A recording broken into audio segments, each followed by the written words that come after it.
This podcast is part of the Shrimp Queen Network. Visit facebook.com/Shrimp Queen Network to see more great podcasts. Hear them. Hear more great podcasts. Good job. Thanks for listening.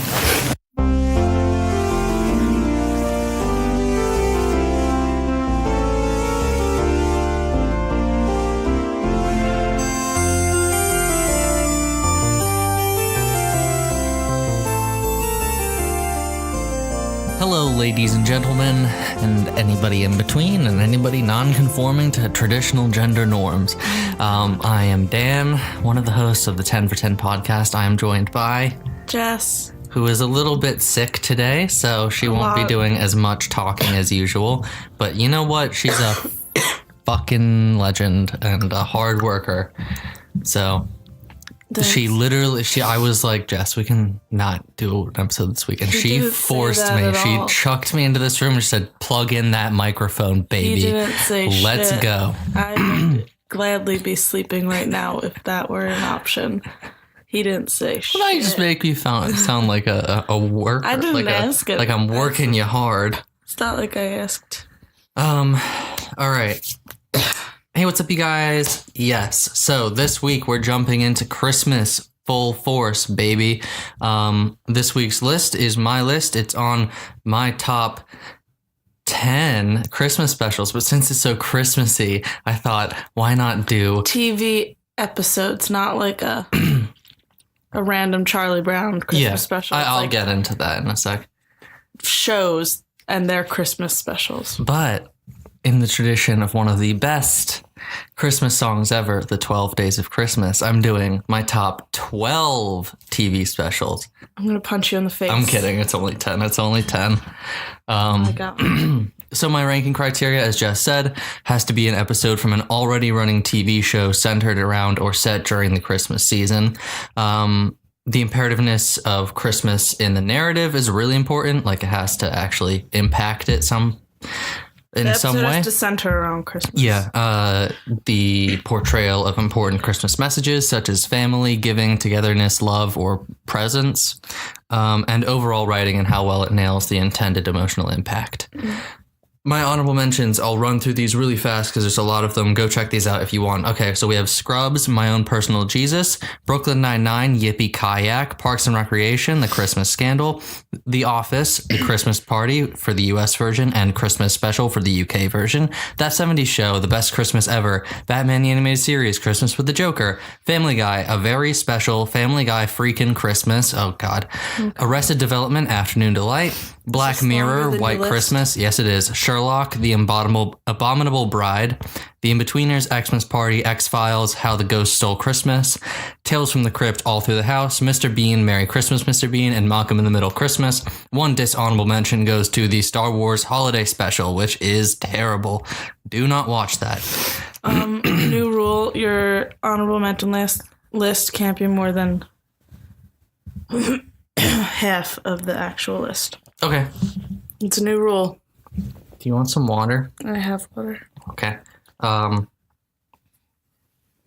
Let's jump into it. Number 10, Doctor Who, The Christmas Invasion from Season 2, Episode 1. Starring David Tennant as the Doctor. First episode? Yeah. Billy Piper as Rose Tyler, Noel Clarke as Mickey Smith, and Camille Coduri as Jackie Tyler.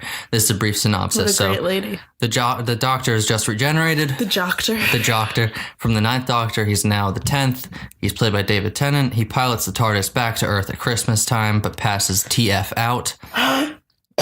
Rose, Jackie, and Mickey are attacked by killer Santa robots and a killer tree. Turns out it's the Sycorax who are attracted to Earth because of the Doctor's energy signature after he regenerates, and they hold 1/3 of the world's population hostage through blood, something to do with blood. Blood type. So the Doctor wakes up at the last second to save Rose aboard the Sycorax ship. Proves that the Sycorax are full of shit, that they couldn't actually make the people kill themselves. Quotes the Lion King. Yeah, accidentally quotes the Lion King, and he dispatches the Sycorax leader after the Sycorax leader tries to kill the Doctor with his back turned, and then he topples the current Prime Minister's regime because she blowed him up. Blows up the Sycorax ship even though they were all leaving. So why this is number 10? Haha, 10 because the Doctor's number 10. So Doctor Who has always had a pretty good track record of Christmas specials on a pretty annual schedule. Sometimes they take a year off. Like this year, they're doing a New Year's episode instead, which is weird. This episode has a New me. very persistent atmosphere of Christmas surrounding it, with evil robot Santas and an evil mechanical Christmas tree. The Doctor even defeats the main villain with a fruit commonly associated with Christmas stockings, at least in the UK, a satsuma or a clementine, as we call them. Seriously? Yeah, in England, Just a little orange. you put it at the very bottom, so that's how I you thought know. you get a chocolate orange. No, that would melt. You get a chocolate orange anyway. You get it so you know what. So you know that that's the end. Because it's at the very tip. that's- You put it at the pair. Well, sorry, Santa puts it in first, then puts all the presents in. At least in my I family. don't think we have children did that. listening, Dan. Yes, we do. Hope not. We curse a lot. Yeah. The soundtrack has sleigh bells and horns in it, along with a fucking banger Christmas-themed pop song at the end, As which I I said, listened we to curse. during this, and it's so solid. What is it? It's like, as a woke. It was written for the episode, but it's like, as a woke comes today. Na, na, na, na, na. Okay. It's very it. nice. I've and seen the Christmassy. episode one time. It also ends with the Doctor celebrating Christmas with his with all his new companions, new to him at least, and Rose, and him leaving in the middle of a snow flurry that really isn't snow. It's just a bunch of ash from the exploding spaceship in the stratosphere. And just in short, this episode does a fantastic job of introducing the audience and characters to the new Doctor, a very powerful being that doesn't give second chances, as he said, but still highly values the lives of others and other creatures. He also spends most of the episode in his pajamas and a bathrobe, so that's pretty badass. Yeah. Um, And sleepy. yeah, he sleeps through most of it. Jess, are you the Doctor today? No. Okay. No. No, do you have anything more to add for that one? Because I mean, I know you can give input on that one because I know you've seen it. I've only seen it like one time, and it was Really? at least like 5 years ago. Huh. So yeah. Okay. When would I have seen it again? I only Oh, I thought you rewatched. rewatched. I only rewatched the super sad episode. That made me super sad. Okay. I.e., Doomsday. Not both parts, just the one part of that episode, Doomsday. Mostly Doomsday. Not what's the first part? The ghosts or something. The one with when they find out that River Song is Melody Pond. The I don't know. that Amy the was one like where he, stolen, and then she had the baby, and then blah blah blah blah blah. that's not blah. that sad of an episode, is it? No, that was like it was like sad, but it was like, you know. But I mostly watched Doomsday and Journey's End. That's one of my favorite Is episodes. that the one where they're all? Where like everyone comes back. Yeah, it's the end of Yes. season 4. That's such a good episode. But it's because that one made me really sad because of Donna and Rose. But like Donna, oh my god, I was like, fuck. We gotta do a awful. Doctor Who episode then sometime. Number 9, Futurama, Xmas Story. It's season 2, episode 4, starring Billy West as Fry Farnsworth Zoidberg and basically all of the characters. Katie Seagal as Leela, John DiMaggio as Bender, Lauren Tom as Amy, Phil Lamar as Hermes, John Goodman as Santa, and Conan O'Brien as himself.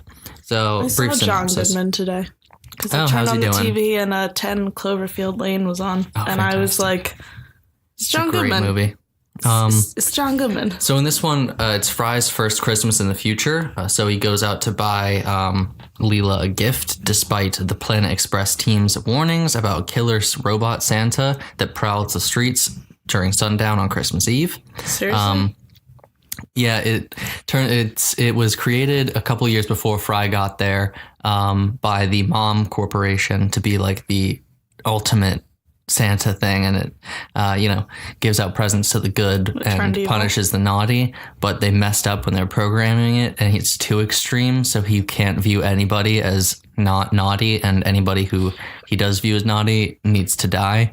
So he just goes out and shoots Murders. everything. So Fry stays out too late and must be saved by Leela. They go back to Planet Express, but are found by the Santa. Santa is blown into the atmosphere by Dr. Zoidberg, who is immune to Santa's attacks as he's the only being in existence not deemed naughty. He's the one with the squid. Yeah, I know. That's his thing. Is that what he says? Yeah. That's like his catchphrase. So why this is number 9. The whole episode revolves around Fry trying to recapture the magic of Christmas during his youth, along with profess his adoration for Leela. They don't get together with for the a perfect while. gift. Oh, yeah. I've seen the final episode. I mean, they do get together every once in a while, but then, like, something will happen. But, yeah, then in the end, yeah. Spoilers. They do it all over again. It's all just interrupted by an evil, murderous Santa robot. That's the second on my list already with evil Santa robots.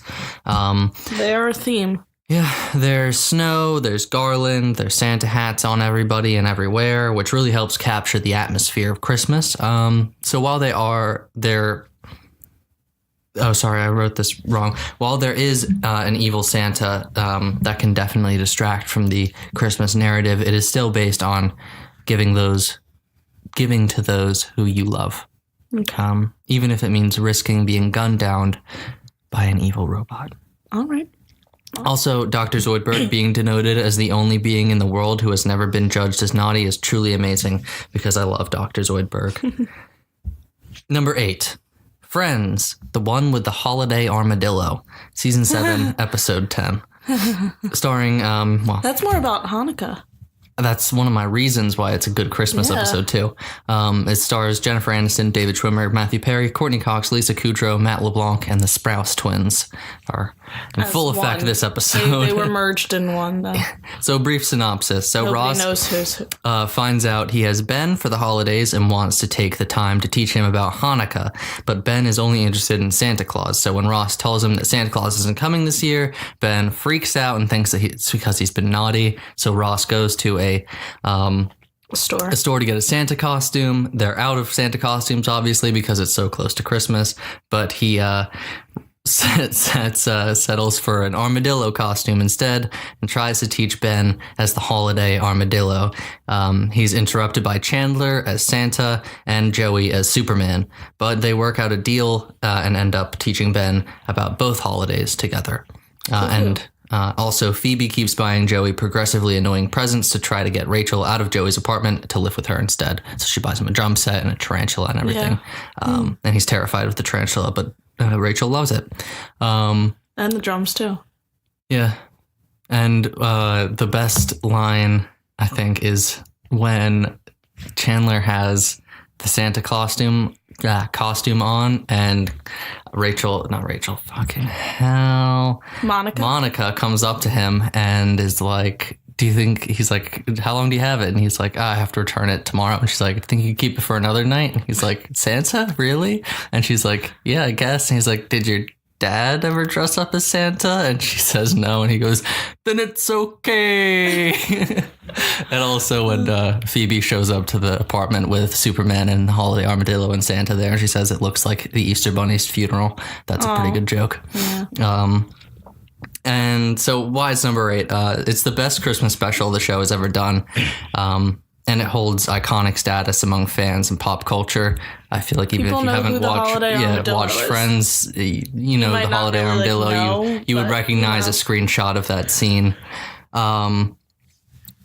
And that's saying a lot because the show basically has a Christmas special every season. So there's a large amount to pick from. I once watched them all one Christmas. It was good. The scene with Ross desperately trying to teach Ben about the Maccabees. Jesus Christ. While being interrupted and deterred is a great joy, specifically. That was...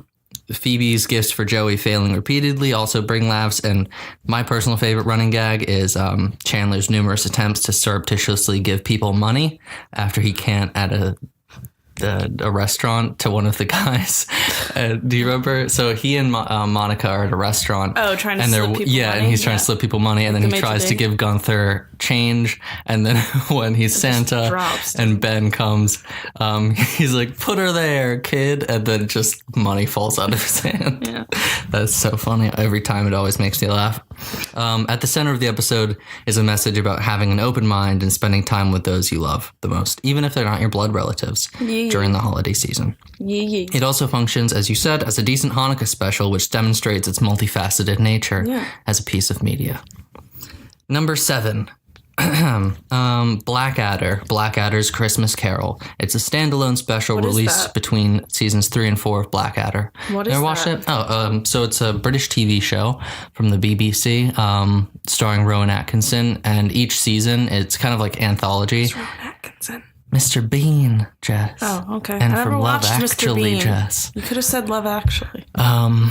And so each season takes place in a different period of time, with the first season being like the Middle Ages, and then the second season kind of the Renaissance, third season 1700s, and the last season set during World War I. And it's about the history of this family, the Blackadder lineage, basically. Okay.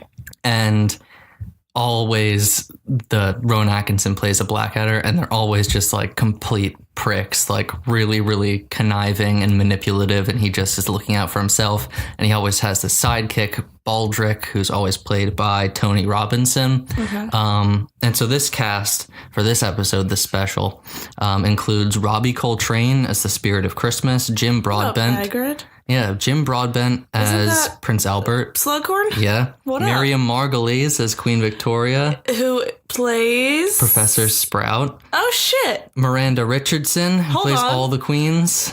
Hold on. Wait, Miranda Richardson. Oh, fuck. She's only in, I think, 2 of the movies. Is that Mrs. Malfoy? No. Hold on. This is going to bug you. Miranda Richardson. Is she a teacher? It's going to bug you. Is she a teacher? Jess. Why is it going to bug me? Bug you. Oh, Rita Skeeter. Yeah, there you go. Hugh Laurie as Prince George and Lord Pigment. Well, we fucked up now. And Stephen Fry as Lords Melchett and Frondo. That tall guy? Oh, wait, no. Stephen Fry does the audiobooks for Harry Potter. Is in Sherlock. There's that as well. The movie, right? He plays his brother. Yes. So I'll just explain this one. I was thinking Stephen Merchant at first, and I was like, the tall, really skinny guy doesn't know the opposite. So in this one, which is set in the 1800s, in between seasons 3 and 4, it stars Ebenezer Blackadder, who is the nicest man in England and is taken advantage of by everyone, including his neighbors, patrons of his store, his goddaughter, and a mysterious couple who show up asking for charity. After giving away everything he's had saved for Christmas, he goes to sleep and is woken up by the Spirit of Christmas.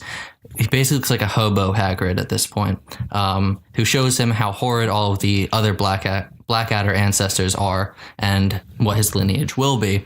So he sees the character Edmund Blackadder from season 2, I think Edward from season 3, and then he sees a future version of like his great grandson, and he has like he's ruling an empire and space and everything. What the fuck? And then Blackadder asks, well, what if I continue to be the way that I am? If I'm so nice, how will that turn out? And the Spirit of Christmas shows him, and it turns out that his role, the Blackadders, will switch roles with the Baldrics, and Baldric will be the one leading the empire, and he'll be Baldric's sidekick instead. So he says, instead of being repulsed, Blackadder is inspired to live his life repulsed by his ancestors being so mean. He's like, I need to be meaner because everyone takes advantage of me. So he wakes up the next morning. Baldric is like, who left his stocking out, asks what he got, and Blackadder reaches into it and says he made him something, a fist, and it's great because you can use it again and again and again while he's punching him in the face. His goddaughter shows up. He insults her and her annoying fiance because they both have really ridiculous laughs. All these people who came to like basically take advantage of him are pissing him off, and he just lets him have it basically, and he's incredibly snarky and really, really funny. And finally, someone knocks on the door, and Blackadder says to Baldric, slam the door in their face or I'll slam the door on your face. And he opens it, and it's Queen Victoria and Prince Albert, who are there because they were the couple who came the day before, and they're there to they give Baldric their royal seal to prove who they are. And they're there to give Blackadder £50,000 and the title of Baron Blackadder because he's been the nicest man in England for so long. There is a great scene when they first show up in the first time around, and they're trying to pretend to be someone else. And Prince Albert, who has a very thick German accent because he's from Germany, Blackadder says, "Oh, that's a nice accent. Where are you from?" And he's like, "I'm from Glasgow," like in Scotland. It's so funny. Blackadder comes, yells at them, calls him the stupidest man in England and Queen Victoria the fattest woman in England and ugliest. Slams the door in their face and then goes to eat his Christmas dinner, which he got because he stole all the money back from people who stole from him before. And Baldric comes in, he says, "You know, that was Queen Victoria and Prince Albert, and they were here to give you £50,000. And he's like, "Oh, that's stupid, because every time they go somewhere, they always leave their royal seal." And Baldric says, "Oh, what, like this?" And then Blackadder just looks around, does a double take, and the episode ends. It's really, really funny. So why is number 7? It's a very solid parody of A Christmas Carol, and possibly the best parody. Maybe up there with the Muppets one that everybody loves every year. Have you never seen Matthew McConaughey in Ghost of a Girlfriend's Past? Is that supposed to be A Christmas Carol? A little bit. I didn't know essentially, that. He gets his first love, his last love. Have they all died? No, the first one is Emma Stone, but it's like her. As a teenager. Yeah. And they kissed. Ew. Yeah, you've never seen that? It's really stupid. Talking about Emma Stone, they've revamped the whole Cruella de Vil prequel movie with Emma Stone, which, how the hell do you make her a sympathetic character? She literally wants to kill dogs for fun. She's the one Disney villain that has always been stated that they cannot be redeemed. Yeah. Even on, what's it called, ABC's Once Upon a Time, the show, everyone is always somehow redeemable. Her, they're literally no. Yeah, she just wants to kill puppies. Yeah, her whole thing is that she just wants to kill people too. Oh, how fun. But yeah, and so you find out that she's literally the one character that has absolutely no soul. Everyone else gets a redemption no matter what. Even the evil Peter Pan? A little bit. Okay. He's actually Rumpelstiltskin's father in that. It's weird. Okay, it's wild. Strange. So watching this episode was kind of jarring at first too. He got turned into Peter Pan. He was originally a grown man and all, and then he took a deal to be be that. And I was like, well, you evils. He was evil, but he was so adorable. Yeah. He was in Bloodfest too. Yes, he was. Just really evil. Yeah. Anyway, it's extremely unusual to see Blackadder acting so charitable and nice to everyone without some dark ulterior motive behind it. If you've watched the rest of the show, which I had. You okay? Yeah. Seeing all the other incarnations of Blackadder during their respective Christmas times is also really, really fun to watch. The Christmas variation of the Blackadder theme is also particularly enjoyable, played in the background with, horns and bells and stuff. Christmas is everywhere in this episode, and the message of being kind to others and giving while expecting nothing is played on amazingly with a character who has such a selfish history behind him. Its cast also do fantastic jobs making it one of the funniest entries on my list. Seriously, a star-studded cast. Everyone has gone on to have pretty crazy careers from that group. Number 6. In comparison to the last one, this one you will definitely be able to give your input on. Here, I'll talk a little closer to the mic. New. Is it real people? Yes. What else would it be? I don't know. Is it a show that I watch? Yeah, watched. It's over now? No. Number 6. Walking Dead. Supernatural. A very supernatural Christmas from season 3, episode 8, starring Jared Padalecki and Jensen Ackles as Sam and Dean Winchester. Sorry, Dean and Sam Winchester. No, not cannibals. Yeah, they're kind of cannibals. Super nice. Here, I'll do. It's don't say that. Let me do my synopsis. So people in a town outside Seattle are being killed in horrifically holiday-related ways. The Winchester boys suspect something is afoot and investigate, eventually deducing that all the victims got their meadowsweet wreaths from the same couple. That's the word, couple. I can't Couple. talk. All the a while, stroke. the two brothers are arguing if they should celebrate Christmas, as Dean wants to, as it's going to be his last Christmas at that point. Because he made a deal and With a demon, hellhounds yeah. and shit. And Sam doesn't, because he thinks it's a waste of valuable time they could be using to save Dean. They visit the couple, but are attacked and tied up by the two, who turn out to be elder pagan gods who are sacrificing people to like gain more power and eating them and all this They're, grossness. Like, for being very violent, like gods and all. Yeah, She still they're says, juxtaposed fudge. nicely. Yeah. Like while they're like ripping they're out their very teeth and adorable. ripping off their fingernails and stuff. They're super cute. Ugh, that part always made me squirm. Like Dean is like says like damn or I'm something. gonna and she's fudge like, you when you're fudging something She's something. like, you better watch your mouth. So the boys break out, kill the two with Christmas tree branches, and end up celebrating Christmas together with gifts that they got each other at a gas station. The episode is also interspersed with clips of young Sam asking yeah. Dean about celebrating Christmas. When he was little. Dean tells him basically to fuck off, and then he wakes Sam up in the middle of the night saying that their dad dropped off presents, but then Sam quickly realizes they're all for a little girl, and Dean says that he stole them from a nearby house, and Sam is so moved that he gives Dean the gift he was going to give their dad, which was given to Sam by Bobby, which is the amulet that Dean wears for the entire show, basically. Samulet. Yeah. No, it disappears. Oh, yeah. He throws it out. away. It doesn't just disappear. He I trashes feel like it. And everyone was like, what? But we all, what? No. I feel That like was it a thing. came It protected back, him. but I don't watch that show It anymore. was gone for a little and then it did come back, but then he like straight up threw it out in like, I don't know, 8 or 9. He just threw it out. But people were like, no, that was like a whole like thing. Like, and it, like, That's how you find like- God. and it sort of like protected him a little bit. Something along those lines. So why I was this like, is that's so number nice. 6. It's Supernatural's one and only Christmas episode, and they really go all out. That we know of. It's also no, I looked. There it up, aren't any now? It's also from when Supernatural was definitely in its prime, seasons 3, 4, and 5. When it was bopping. Basically the first 5 seasons are fucking Yeah. great. Still, I'll watch And those. then- Particularly the first 2 seasons are my favorites. Season 7 probably or 8 where it's actually not. Which one has? 8 was semi decent. Yeah, it wasn't bad. Season 6 and 7 were terrible though.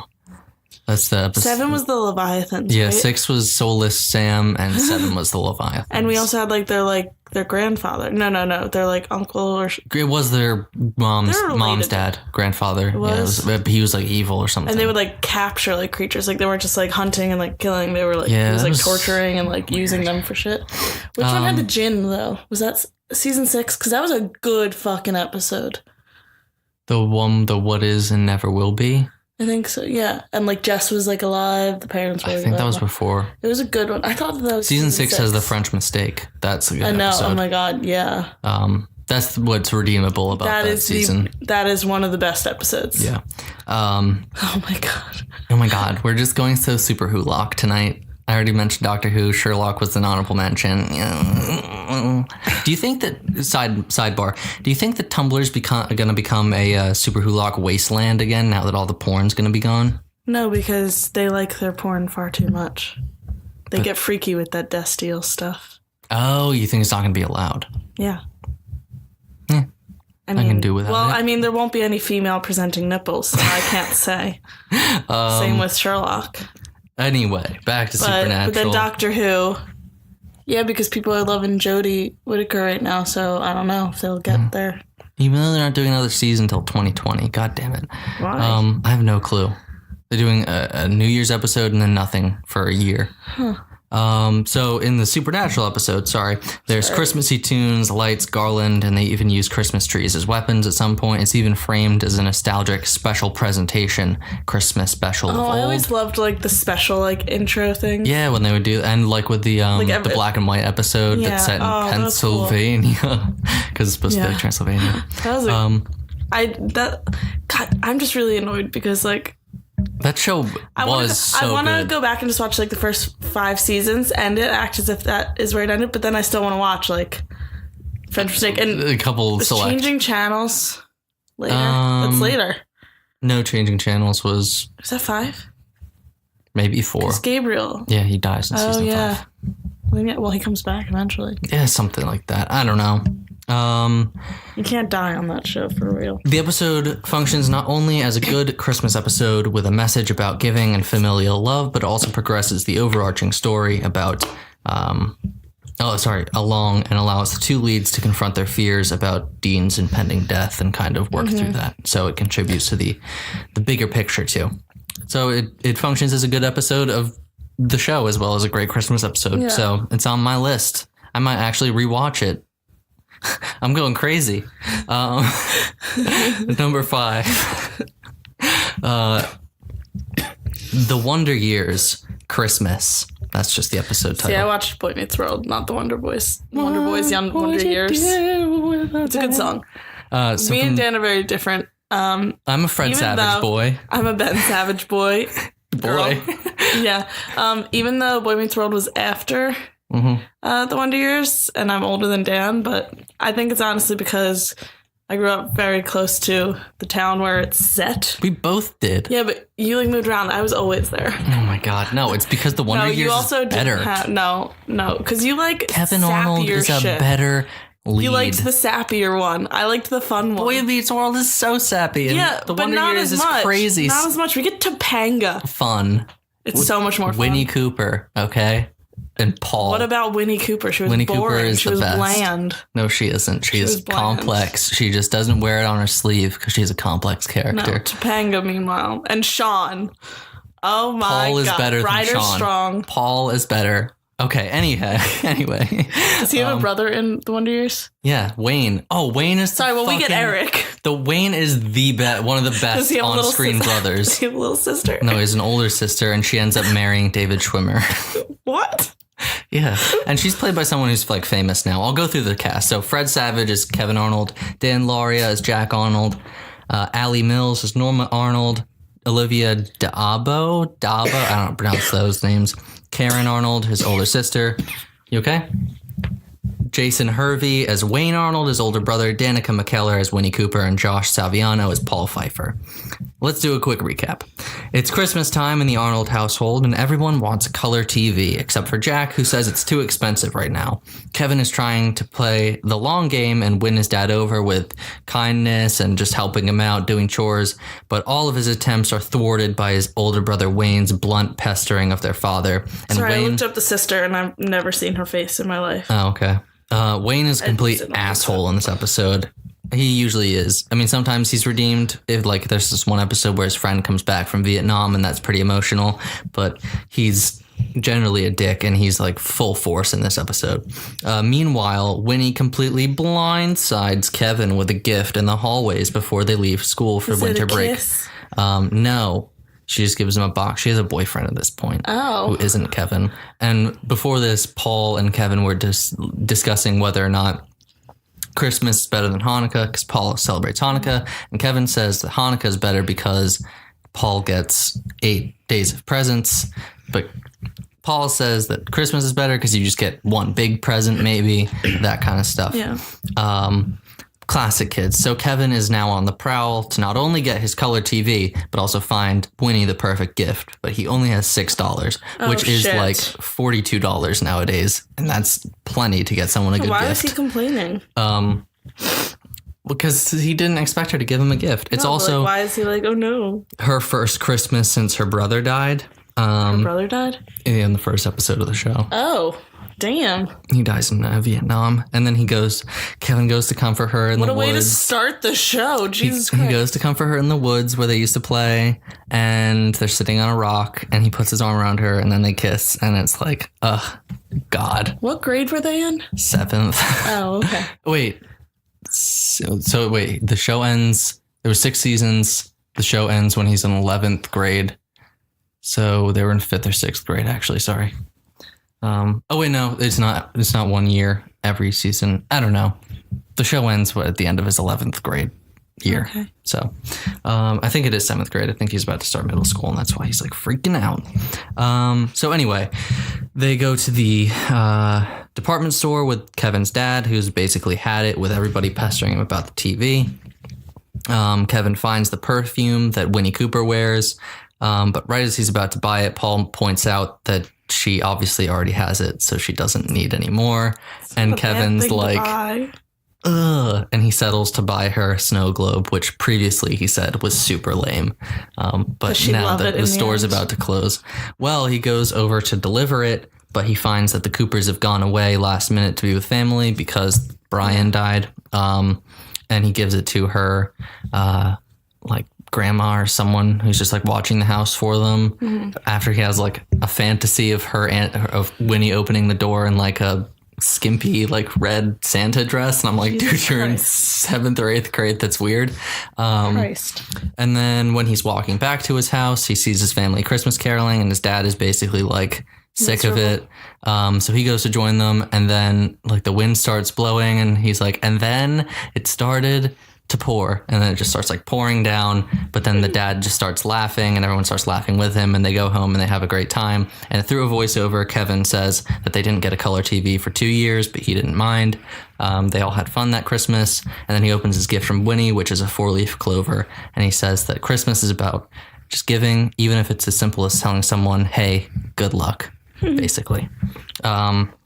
So why it's number 5. The Wonder Years has an uncanny ability to capture the joy and atmosphere surrounding practically every aspect of childhood. I found it and Christmas boring. is no exception. Except that one episode where like he thinks that Winnie farted. What? That's an episode. Am I thinking of Freaks and Geeks? Possibly. Like, there could be a Winnie fart. But then they're like, no, it was the chair. Wait, was it the chair? Or did she fart? There's actually this one great episode where they're going to like their semi-formal or whatever in 9th grade, but as a double date. So Kevin's bringing someone else and Winnie's bringing someone else, and the date she brings is a complete idiot. But pertinent to the podcast, he just always introduces like himself to everybody. He's like, hey, what are your top 5 favorite sports teams, or like, oh, what are your favorite like top 3 favorite chips and stuff like that. He'll just ask them their top blank favorite blank, and it always makes you laugh. And then God, the sexual tension in that episode between Winnie and Kevin, they just like they're going at it with each other. I don't know, they're like so catty, and then they realize, and they just both are walking out of the gym, and they're both looking at each other, and then they meet, and then they go in Kevin's car. Oh wait, he has a car, so they're like definitely 16. Okay. And then they like drive up to the makeout point, but they end up just like talking. No, they just spend holding hands. Yeah, no, he has his arm around her, and he goes, and he's like, he kisses her on the eye, and then she kisses him on like the neck, and then like the cheek, and then they just like sit there, and just kind of like rest. Precious. Yeah. They end up having sex in a barn in the last episode. What? So, yeah, you didn't know that? Yeah. No, because I didn't watch it. Yeah, it's weird. I got to at least see my favorite couple get married, so there's that. Well, this show also shows that those kind of relationships, while they're fantastic when you're a child, sometimes they don't last, and it ends with Kevin happily married.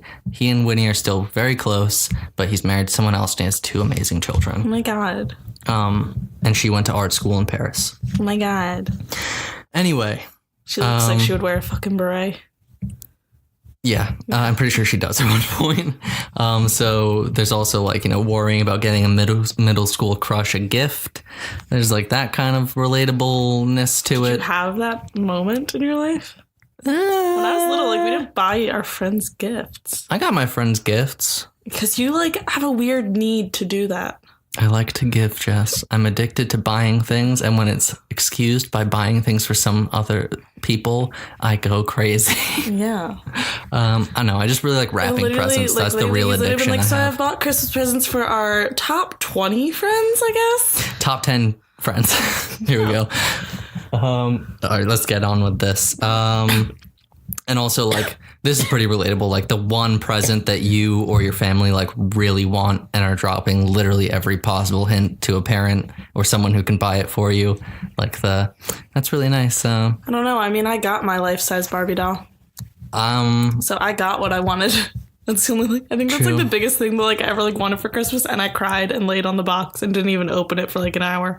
I was really so overwhelmed. I got my Lego Death Star, so I can't complain. But I was hella overwhelmed and just crying. It's also the show's very first Christmas episode and kind of sets a formula for every subsequent Christmas episode. Either Kevin struggling to find Winnie a gift, or the Arnolds at odds with themselves or others, or both of those things happening. So while Kevin is motivated greatly by getting a TV, the core message of the episode is togetherness, family, and spreading love to others, even in the tiniest of gestures.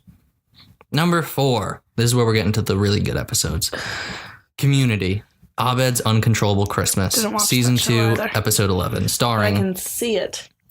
It's over there. Yeah, I rewatched this yesterday in preparation. This is, I mean, just looking at the cast of this is crazy going back. So Danny Pudi as Abed, Joel McHale as Jeff, Jillian Jacobs as Britta, Yvette Nicole Brown as Shirley, Allison Brie as Annie, Donald Glover as Troy, Chevy Chase as Pierce, Ken Jeong as Senor Chang, Jim Rash as the Dean, and John Oliver as Professor Duncan in this episode. So Chase is annoying. Abed has seemingly lost it during Christmas at Greendale Community College and now sees the world in a holiday-themed stop-motion animation, a la Rudolph the Red-Nosed Reindeer. And many other movies. Yeah. In order to prevent him from being expelled, the study group and Professor Duncan decide to work through Abed's troubles with him, as he claims they must find the true meaning of Christmas. After a stop-motion adventure through a Christmas wonderland, Abed finds the answer at the North Pole, a copy of Season 1 of Lost, to represent a lack of payoff. It's in a bunch of boxes, too. Lack of I like the ending of Lost. Like, I was okay. So he opens it, and Chevy Chase is like, what is that? And he's like, it's Season 1 of Lost. I think it's to represent a lack of payoff. And then the group discover that the real reason Abed is so upset is because his mother sent him a Christmas card saying that she can't come for the holidays this year as she has a new family. Oh, damn. And she always comes on December 9th every year, and they watch Rudolph the Red-Nosed Reindeer together. And that's why. He kind of mentions that offhand earlier. And then later, Troy's like, wait, today's December 9th. And he's like, well, that doesn't make sense because she's not here. It must be December 8th. She always comes every year on December 9th. It's actually a really sad episode. It sounds really, really sad. Anyway,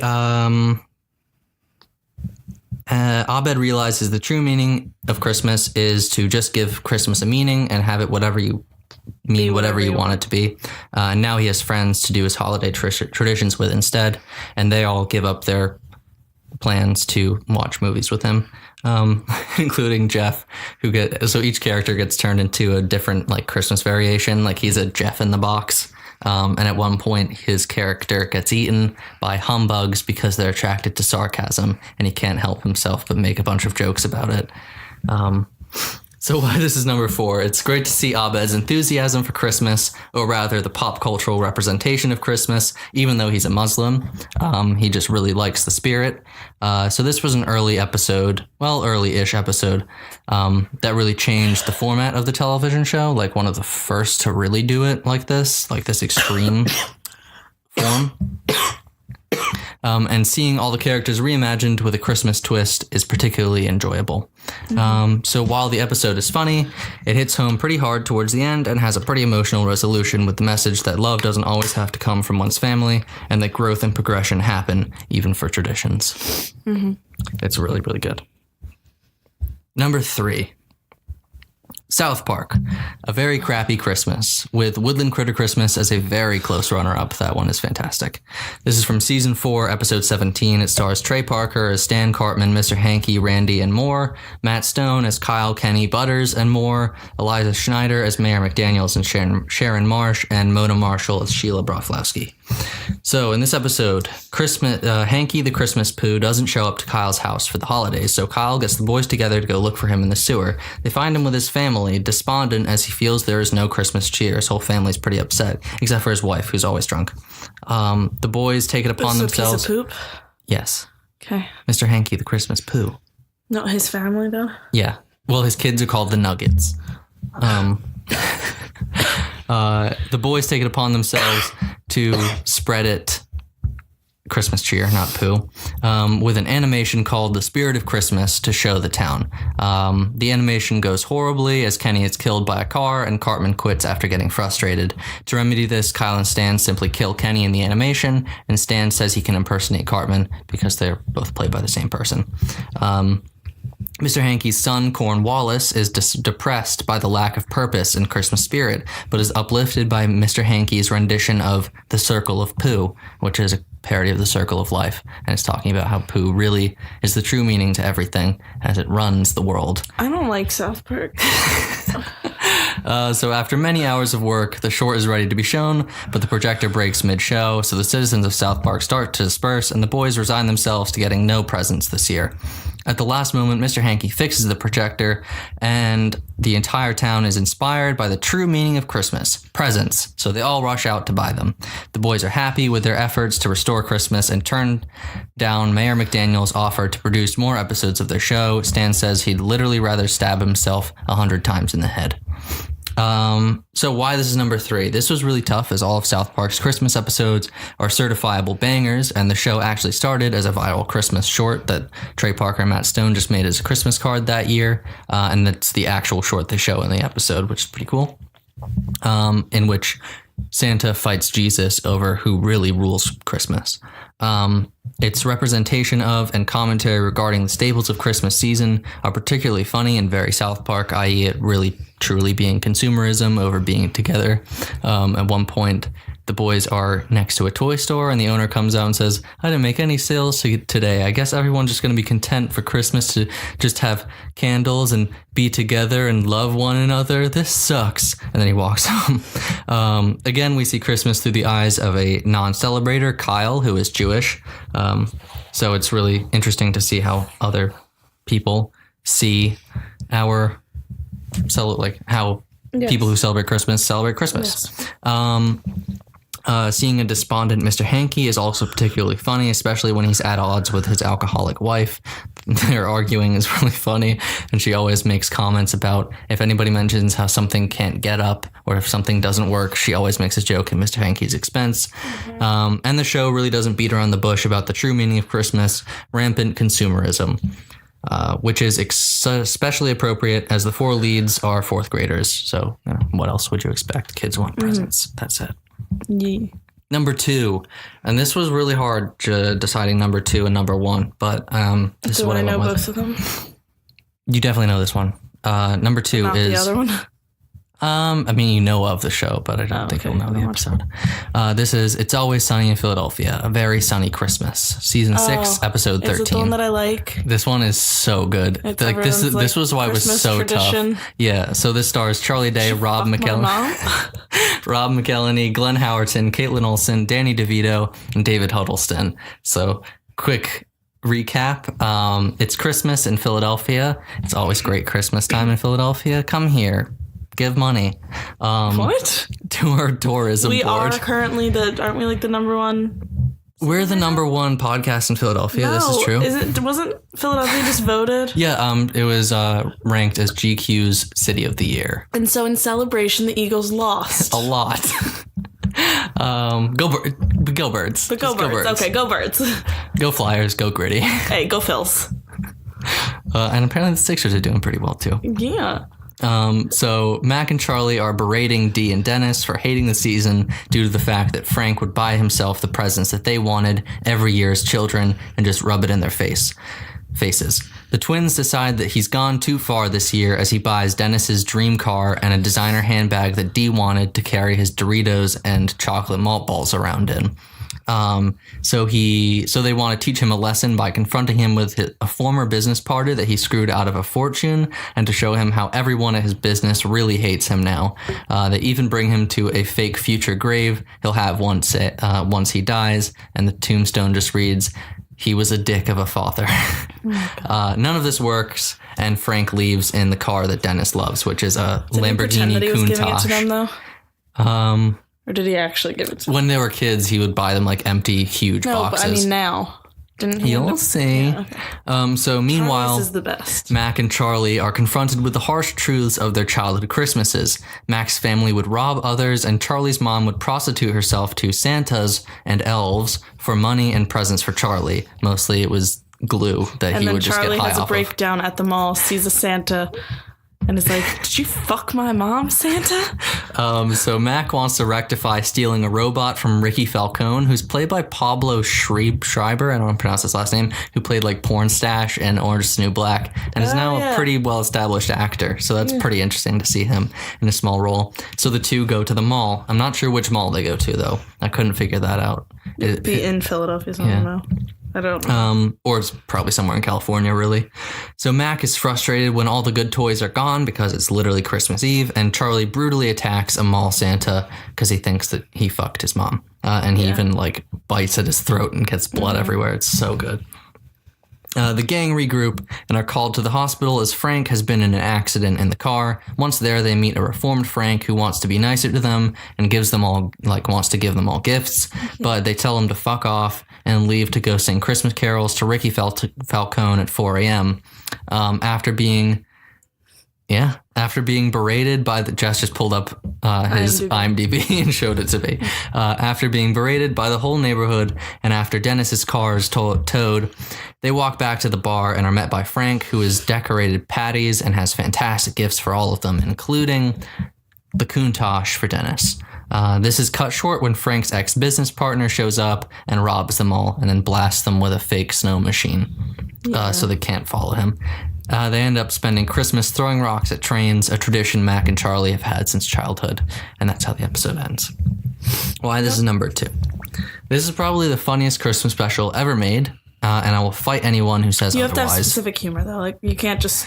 Yeah, but it's Some people really good. Probably wouldn't find it nearly as funny. It has 2 of the most iconic always... You have to already like It's Always Sunny. Yeah, I guess. Or just like kind Maybe of like only fill it off. crass Kind of humor. Yeah, Has and it's very crass. 2 of the most iconic Always Sunny scenes in it.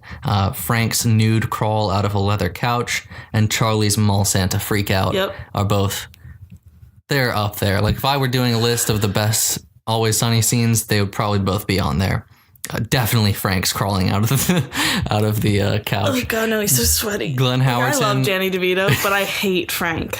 Glenn Howerton was giving an interview once, and someone asked how filming that scene was, and he said, "I saw Danny DeVito's butthole that day, and I have never been the same since." So, like, do you get what I mean? Like, I love Danny DeVito, but Frank is the best. But I hate Frank. Hey, ladies, I'm Frank. Damn it. I hate him, but I love Danny DeVito. I love him. My king. Yes. It's also been released uncensored. Like, I have it. You probably can't hear me. I have it over here. See it. I have the special edition. It comes on its own DVD, and it's completely uncensored with tons of F-bombs. And Dennis's fantastic line when Frank asks them to stay with him in the hospital and where they're all going, and he wants to be nice to them. Dennis simply responds, "Oh, you can go fuck yourself and your fat fucking ass," and then leaves. Despite the rough exterior of the show and its characters, this Christmas special actually has serious heart to it about love and togetherness that the gang have found among one another. And also seeing Dee and Dennis finally get a happy Christmas, even if it is short-lived, is particularly heartwarming, as well as seeing the gang continuing Mac and Charlie's annual tradition of throwing rocks at SEPTA trains. And that is why that one is number 2. Mm-hmm. And number 1... I mean, when we're talking holiday specials, is there really anybody better than The Simpsons? Oh, I would think that they were more... You like their Halloween yeah, and specials. their Christmas I've never specials. heard you talk about their Christmas ones, so I didn't think about it. This one I consider to be the best Christmas special, Marge Be Not Proud, but Miracle on Evergreen Terrace and The Grift of the Magi are close seconds for me. This is from season 7, episode 11. This is the height of The Simpsons. Fantastic writing at this point. It hadn't burnt out completely. Generally, seasons 2 through 10, fucking solid. With a couple after that, and then now it's just pretty bad. Mm-hmm. This stars Dan Castellaneta, I don't know how to pronounce his name, as Homer and others, Julie Kavner as Marge, Nancy Cartwright as Bart, and Yardley Smith as Lisa. Brief synopsis. Here we go. It's Who Christmas. plays Maggie? I think Yardley Smith does, but I think they use the same sucked noise every time. When she did speak, I believe it was who does the song The Secrets Memories. I'm thinking Annie Lennox, but it's not Annie. It is Cyndi Lauper. I think it was either Cyndi Lauper or Annie Lennox who did her voice just like briefly when she just says one word. Yeah. Something along those lines. I really like what you did. Who does the song? Secret. I just saw that and episode then you of didn't even Parks say and like another Recreation. word. You literally just went, oh, what? When? And then I just love when Donna comes in and just like, So Christmas time in Springfield, and all Bart wants is the video game Bone Storm, which tells him to tell his parents, buy me Bone Storm or go to hell on the commercial. So he does. Marge tells him that it's too violent and too expensive, so not this time. Bart tries everything to get or even play the game. He tries renting it, but they're all sold out. So a comic book guy who is renting the game suggests Lee Carvalho's Putting Challenge, which is a golf game, which he has an abundance of for some reason. But even Milhouse won't share this game with him. Milhouse gets it. And there's a fantastic scene where Milhouse is sitting and it's making fun of that like famous ad with the guy sitting in the armchair and the big speaker blowing at him. And he's like sitting there with the dun dun dun dun dun. And it's just like, I don't even know what the ad was for. I couldn't tell you. And he's like, wow, I've just entered my name, Thrill House. And it's fantastic, just showing how fantastically amazing this game is. But he won't share it with Bart and even tells his mom that Bart is cursing, so Bart gets sent home. So Bart goes to the try and save and is inspired by Nelson and Jimbo, who are there stealing stuff. So Bart steals a one copy. Of those, the kid with like the Yeah, that's Nelson. God, I just remember that from the movie. Who is stealing? So I've seen the movie, I just haven't really seen much of the show. He's stealing another vest under his vest, and it's the exact same vest.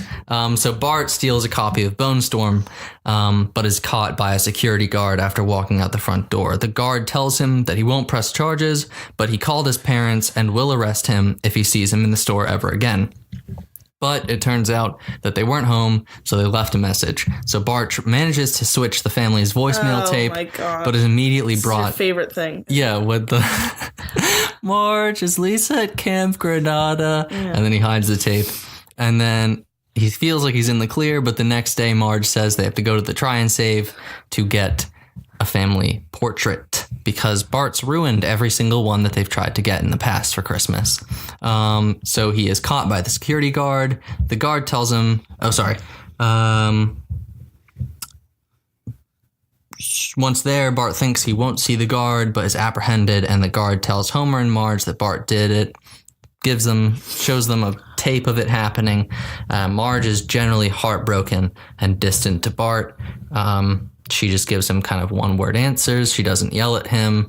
She doesn't come in to sing him goodnight. He isn't invited to join in with any of the family's Christmas traditions. Oh, damn. Like they make a snow family without him, and then he gets home and she's like, oh, well, there's some snow still under the car. So he makes like this sad little Bart snowman. He even goes to Milhouse's house. And Milhouse is done with Bone Storm and says Bart can borrow it if he wants because right now Milhouse is really into ball in a cup. And then Bart says, I want to play ball in a cup. And then Milhouse says no. And they start arguing. And then Milhouse says that Bart is smoking. So his mom pulls Bart out again. But Bart says, can I just stay here with you and watch you do mom things just so he can be with her? And he's like sitting there listening to her talk and he's helping her like wrap presents and lick envelopes for Christmas cards, and they're just talking and he's like, oh, who are these people? And she gives the whole background and he just goes, tell me that I'm good. And then he leaves. So he is walking home after this and sees Nelson coming out of the try and save after stealing something again, and Bart kind of says, well, if this is what they think I'm going to be, then I'll show them what I can be, and goes into the try and save. And then the next time we see him, he comes home, and he has something rectangular stuck in his jacket. And Bart Marge says, what have you got in your jacket? And he says, oh, it's nothing. And he tries running away, and she says one of the better lines in the episode, which is, you think you can escape me in this house? I spend 23 hours a day in here, mister. And then Homer helps her catch him. And she makes him show what's in his jacket. Is it a family portrait? Well, he pulls it out, and it's a nice picture of him with a receipt attached to it to show that he paid for it.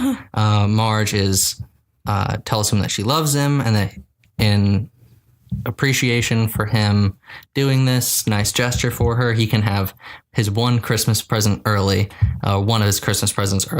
a game that the store clerk told her every boy wants. Bart eagerly opens it expecting Bone Storm, but instead receives a copy of Lee Carvalho's putting challenge. He pretends he loves it and hugs Marge, and the episode ends. And then over the credits, we see Bart trying to play Lee Carvalho's putting challenge, but he hits one ball, it goes into the parking lot, and it says, "Would you like to play again?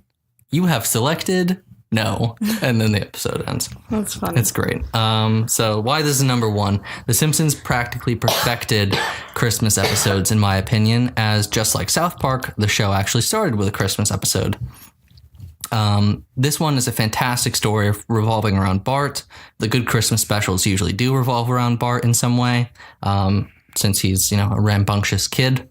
It portrays the feeling every kid has of wanting the perfect gift for Christmas, while many won't go to many of the same lengths, such as stealing it. I mean, I did when I was like 4, but that's a whole different story. That was an accident. It wasn't an accident. You always told me it was an accident. Well, I went to the Macy's in Philadelphia with my mom and my sisters. You're giving a confession right now. Yes, I did. Recording. I was 4. I think the statute of limitations, and we returned it anyway. We were at the Macy's in Philadelphia seeing the light show, and I found a nutcracker that I really wanted, and my mom said that she wouldn't buy it for me, so I put it in my sleeve, and then I went home. And then my mom found it when she was taking my jacket off, and she drove all the way back to Macy's to return it. And then my sisters never let me live it down, and anytime I did anything bad in a store, they said that I was going to get arrested. Like one time we were at Bed Bath & Beyond, the one actually where we used to live. I don't know why we were there because we didn't live there at that point. And I opened some gummy bears in the checkout line, and my sister told me that I was going to get arrested, and I started crying. And then we were in the car leaving, and a police officer who was obviously off duty or something just kind of pulled into the parking lot, and Emily, my sister, was like, "Ooh, they're here," and I just freaked out. And then we ended up going to Zany Brainy, and I got a Lego, and I was very happy, and I wasn't scared anymore. You sound traumatized. Yeah. My sisters are pretty terrible. They're very nice people. Guys, well, when it came to bullying me as a child, yeah, they were pretty bad. That's just what older siblings do. It's not okay. They would shut the lights off and lock the bathroom door when I was in the bath as a child and told me that Dementors were coming to get me. Out of my warm bed while I was still sleeping and just dropped me on the ground. True, your sister almost did kill you one time, so... That was a team effort, though. Okay. From her and my cousin. Anyway, that wasn't where was the first attempt. I wasn't allowed alone with the... Yeah, you think you had it bad? I wasn't allowed alone with some of my siblings and cousins because my parents were scared for my life. True. I wasn't allowed to be alone with them, nor did I want to be. Anyway, my mom had to go to CVS for 2 minutes. I would go with her. I was left in a CVS once. I feel like everyone's been left in a store once. Never. My mom loved me. Okay. Actually, it was my sister who reminded my dad that I was with him when he went into the store, and I was not with him. Oh, your dad is the one who... Yeah. Okay. That doesn't surprise me. He's a forgetful guy. Anywho, this episode also has some serious tonal shifts throughout, with a genuinely heartwarming ending. The theme of giving, love, acceptance, and togetherness is woven throughout in almost every scene of the episode. It doesn't even need a scene set on Christmas to be a Christmas special for this one. It ends on Christmas Eve, and it's still fantastic. It also has some great jokes, particularly with Milhouse playing Bone Storm and Homer listening to the family voice message being standouts. And not only is it one of the best Christmas specials ever made, in my opinion, it's one of the best episodes of any TV show ever made. It just hits all the right notes in terms of storytelling, characters, writing, and specifically jokes as well. Mm-hmm. So that is my best Christmas TV special. If I mentioned any show on this list that has other Christmas specials, I recommend them as well. Go check them out. If you want something to do for the season while you're wrapping gifts, that's what I do. I put on a Christmas special while I wrap gifts because it's usually I only need about 20 to 40 minutes. If I'm not here, he watches whatever movie I don't like. Oh, like National Lampoon's Christmas Vacation. This is Spoiler boring. For next week. Oh. Well, because you'll probably mention that you don't like it. I think we're going to have one that is definitely on both of our lists. Yeah, I know exactly which one is going to be on both of our lists. Did we talk about it tonight? Possibly. But yeah, anyway, thank you for listening to this episode. Merry early Christmas. We'll be doing one more Christmas episode with a surprise guest of our top 5 Christmas movies. Well, each of us is bringing 5. So are we doing like my 5 and then your 5? And then No, I think it's best if we do 5 to 4 to 3 to 1 all together, because then when we get to 1, we can kind of debate which is truly the best one. But that we chose. There's going to be one that's definitely on both of our lists. So how are we going to deal with that? We can talk about it then, and then when it comes back up, if it's a different number. Oh, I know what you're going to have on yours. One of them. Yeah. Some people wouldn't call it a Christmas movie. It's a Christmas movie. Am I right? We'll get into it. Right? We'll get into it. Okay? We'll get into it. My ears hurt. I'm sick. Sorry. Thank you for listening to this episode. We love you. Be sure to follow us on Twitter at 10for10pod on there. Like us on Facebook, the 10 for 10 podcast. We're on iTunes / Apple Podcasts, Spotify, and Podbean. So be sure to follow us there and give us a like or rate an episode or leave a review, leave a comment, whatever. Share this with your friends. Share it with your enemies. Be sure to download every episode and tell others about it. We love you. Thank you for listening to this episode. We will be back very soon with an episode coming out. I was about to say Christmas, but no, that's wrong. I'm stupid. Next week, yeah. On the best Christmas movies to watch during this time of year. Thank you so much for listening again. Merry Christmas to all. And to all a good fright. Guess what? It's really Shocktober still. Just kidding. Bye.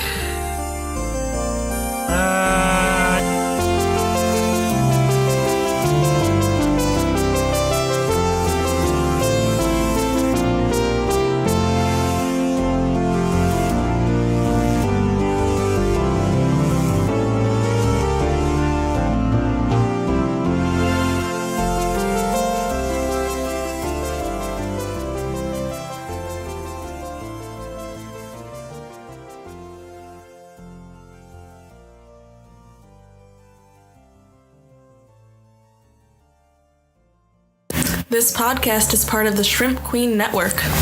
Visit facebook.com/Shrimp Queen Network to see more great podcasts. Hear them. Hear more great podcasts. Good job. Thanks for listening.